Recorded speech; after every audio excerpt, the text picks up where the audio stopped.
So, you want a nice house, a nice car, a nice boat, nice food. Well, people tell you that you need this stuff called money. And you get this stuff called money, and then you trade it to other people for what you want. So, you go to someone who has lots of money, and they give you this thing called a job. So you start working hard, really hard, for money, so you can get all that nice stuff that you want. But after a while, you start to notice that you're not getting enough money to trade for what you really want. And that rich guy, well, he's just getting richer. So you finally start to think, why trade money for a house and a boat and food when I could just get that stuff faster? I mean, if I just went into the woods myself and built my own house and built my own boat and even hunted my own food. But the thing is, you can't do this.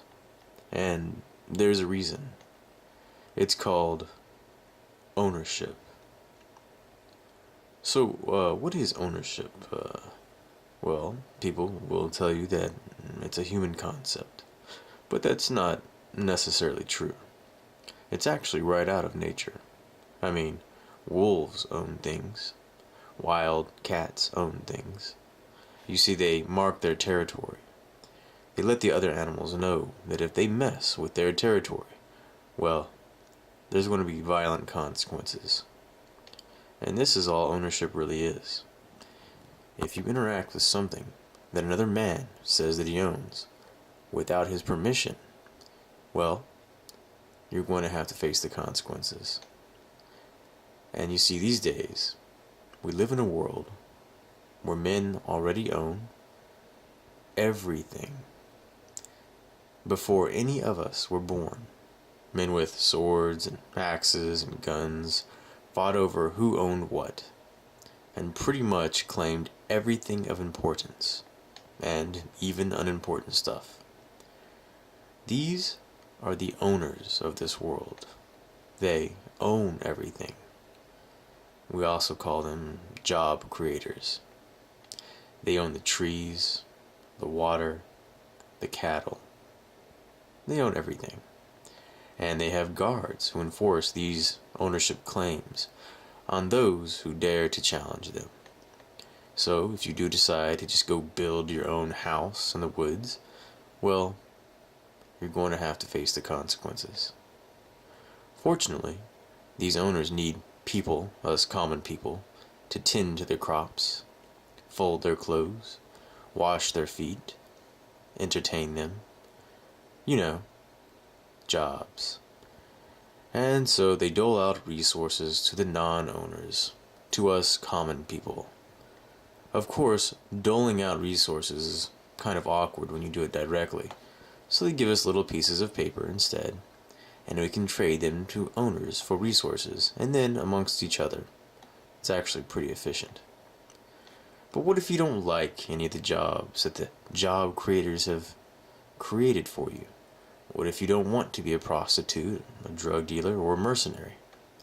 Well, then you won't have a job. And without a job, you won't have any resources. Of course, as cushy as this arrangement is for the owners, it's still pretty stressful.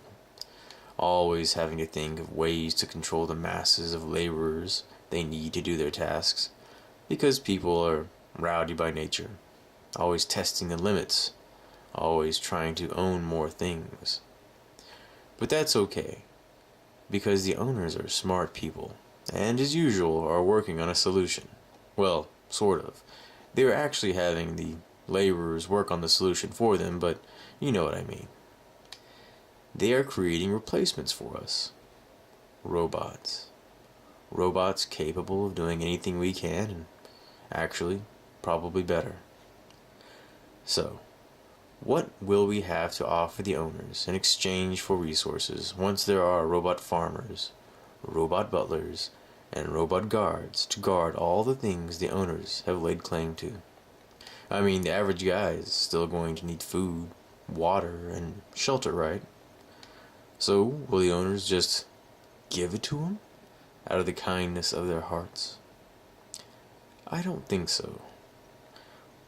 But that's okay, right? I mean, there will still be jobs. After all, your neighbor will still need her dog groomed and you will need your lawn mowed, right?